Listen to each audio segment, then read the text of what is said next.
Last Monday, I had the privilege of leading around 60 young students of St. Paul University, Quezon City for their leadership training. And they asked me to share about Christian or Catholic leadership as how I experience it as a priest and even before during my our seminary days. And one of the things that I shared with them were these points. First is leadership is God's gift. And if we wish to succeed in leadership, then learn humility and gentleness. Today, my dear friends, we celebrate the feast of the chair of St. Peter. The symbolism of a chair is widespread from then until now in every architecture. Dito lang po sa loob ng simbahan, we have the cathedra at my back. We have the presider's chair at my back. You are all seated. In your own workplaces, you have your own chair.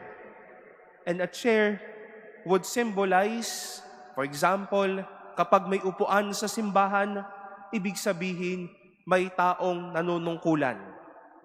Kapag sinabing ikaw ay nakaupo, ibig sabihin ikaw ay may responsibilidad.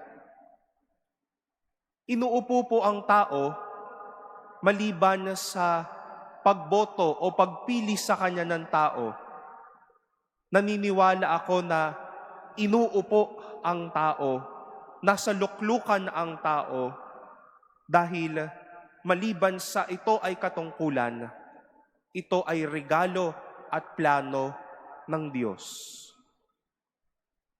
But our readings today would like to supplement that reality. If leadership is a gift, a leadership that is a gift from God, then know how God wishes you to exercise or act this leadership.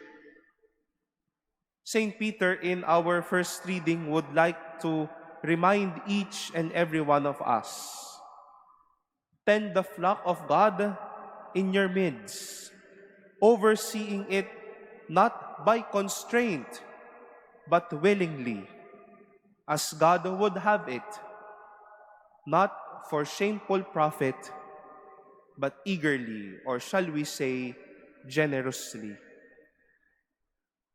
And Jesus reminded Peter in our gospel, whatever you bind on earth shall be bound in heaven. Whatever you loose on earth shall be loosed in heaven. True authority, my dear friends, is expressed in true humility. Leadership being on a throne is not an avenue to be proud. When given a seat, humble charity shall shine. When seated, we also let God do the work with us. Kung iniupo tayo, tatayo din tayo para handa tayo makinig. Tatayo tayo para handa tayo makisama at makipamuhay at makidamay sa bawat isa.